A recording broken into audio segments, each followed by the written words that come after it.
ہمارے ذہنوں میں جو معیارات بیٹھے ہوئے ہیں وہ کیا ہے؟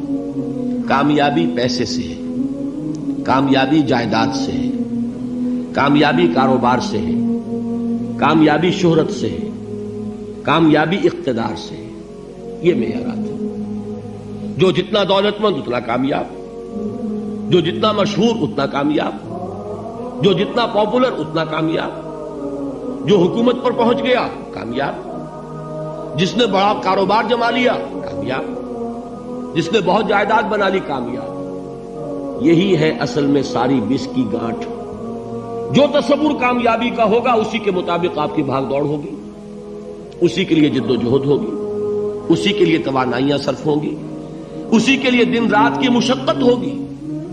یہ ہے اصل شے جس کی یہاں نفی ہو رہی ہے۔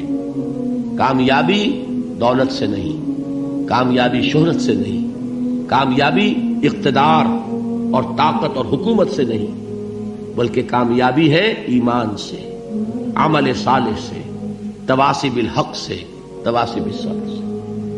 آپ غور کیجئے اس نقطہ نظر کا، اس ایٹیچیوڈ کا، یہ جو مینٹل ایٹیچیوڈ ہے، اس کا بدل جانا ہی انسانی شخصیت کے اندر انقلاب برپا کرے گا۔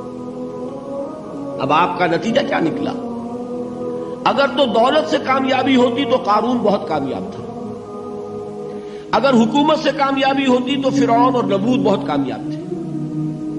کامیابی ان سے نہیں ہے۔ کامیابی انسان دولت میں قارون کی دولت تک پہنچ جائے اور دنیا میں دبدبہ اور اقتدار اور سلطنت اور حکومت کے اعتبار سے وہ نمرود اور فرعون کا مقام حاصل کر لے، وہ ناکام ہے، خائب ہے، خاسر ہے، برباد ہے۔ اور ابو ذر غفاری کامیاب ہے، چاہے ان کے پاس کچھ نہیں تھا، جھونپڑی تک نہیں تھی، کوئی گھر نہیں تھا۔ حضور نے فرمایا ہے اللہ کے کچھ بندے ایسے ہوتے ہیں جو کسی محفل میں جانا چاہیں تو انہیں اجازت نہ ملے، جو کہیں اگر رشتہ کرنا چاہے کوئی ان سے رشتہ کرنے کو تیار نہ، کہیں کوئی سفارش کرنا چاہے تو ان کی کوئی بات ہی نہ سنے۔ لیکن اللہ کے ہاں ان کا وہ مقام ہے کہ اگر بھولے سے بھی کسی بات پر قسم کھا بیٹھتے ہیں تو اللہ ان کی قسم کی لاج رکھتا ہے۔ یہ ہے فرق، یہ جان لیجیے اچھی طرح۔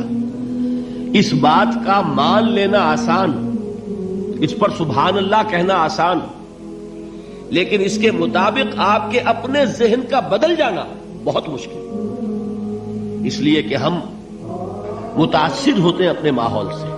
وہ بڑا محل ہے، دیکھ کر ایک دفعہ جھجری آتی ہے، وہ بڑی سی 20 فٹ لمبی کار سناٹے کے ساتھ آپ کے پاس سے گزر گئی، ایک دفعہ اعصاب کے اندر ارتعاش ہوتا ہے، محسوس ہوتا ہے بڑے یہ